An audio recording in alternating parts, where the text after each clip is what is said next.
Magandang hapon mga kasikap. Time check po tayo. Ayan, alas 5 na po ng hapon. Nandito tayo sa may Mindanao Avenue. At mag-update po tayo dito sa ito,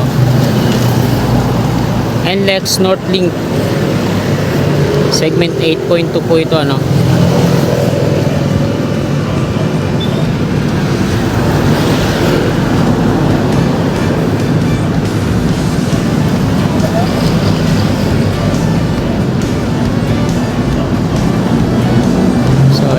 Ito na po yung latest na progreso dito mga kasikap.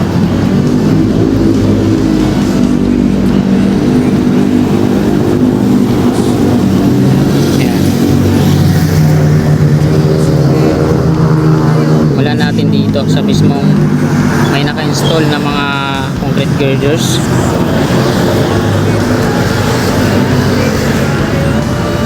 Ayan o. Mayroon ng mga steel deck platform.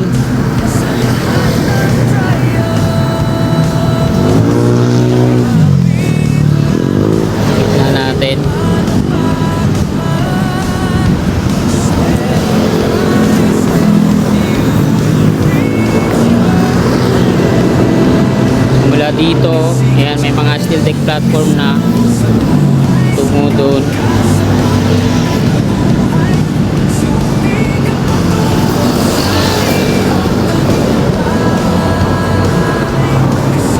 Diyan yan didiretso. Ayan yung mga columns nya. At ayan, meron ng tulay dyan sa may Tulyahan River.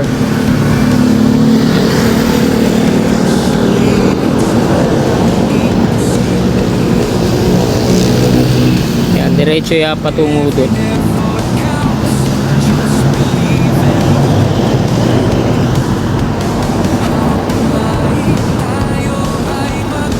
Papuntang Novaliches yan at papuntang ano,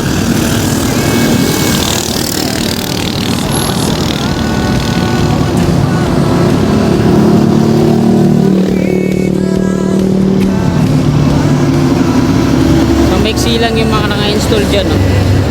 So dito po nila ginagawa yung mga precast na yan, mga asto type 4 concrete girders. Meron po silang ano dito, no? Meron po silang molde na gumagawa.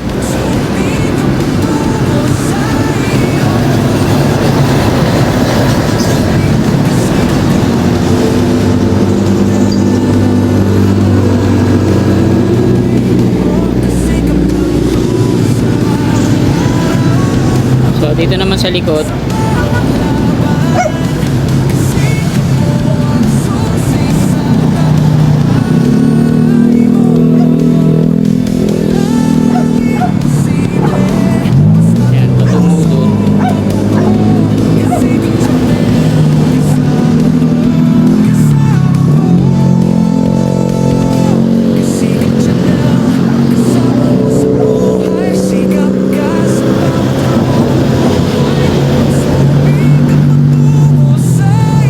po yung latest. Ayan yung toll segment 8.12 dito, ano.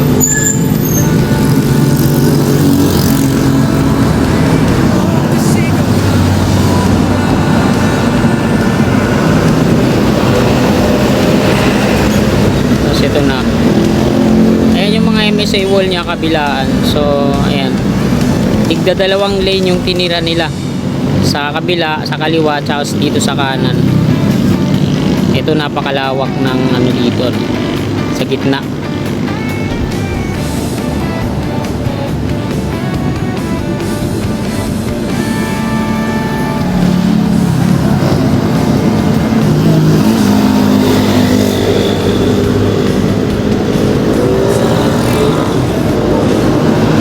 Daming graba, no?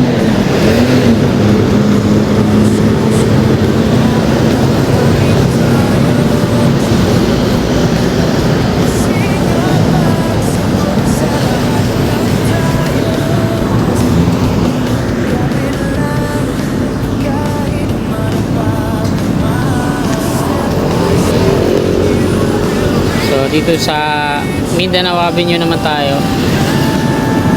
Medyo hindi gaano matraffic ngayon kasi araw ng linggo.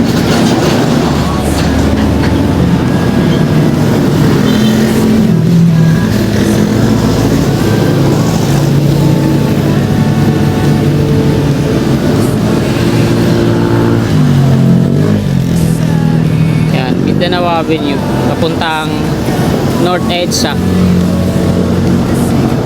papuntang Quirino.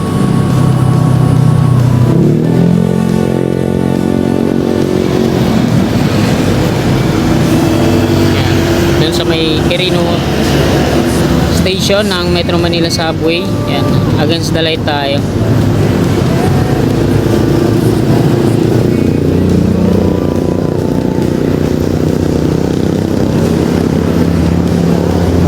Dito naman tayo sa likod.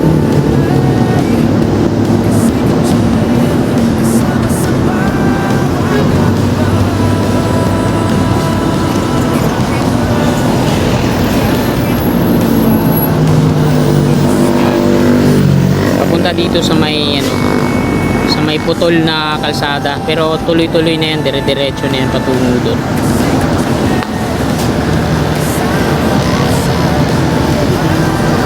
So dito naman sa kanan natin, ito yung subway, no?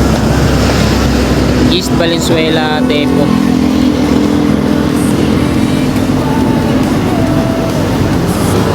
At ito na yung status ngayon dito.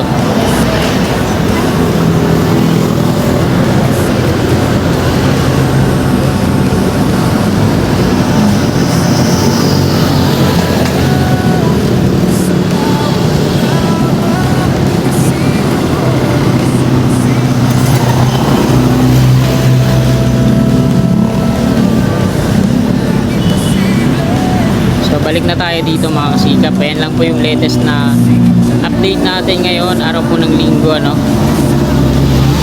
Dito sa Mindanao Avenue. Ito po yung NLEX C5 North Link Expressway.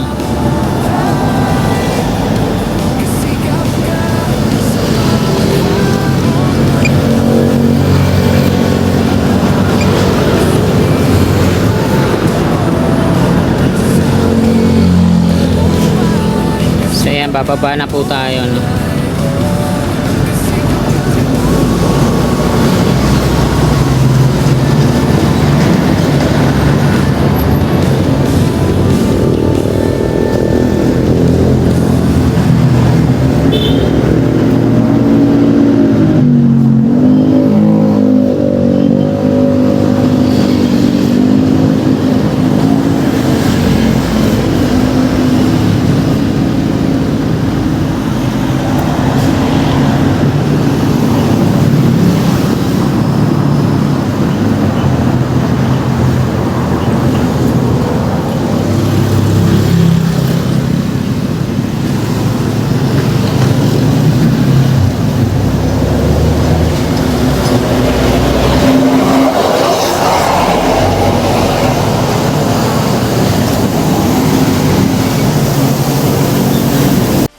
Please like and subscribe.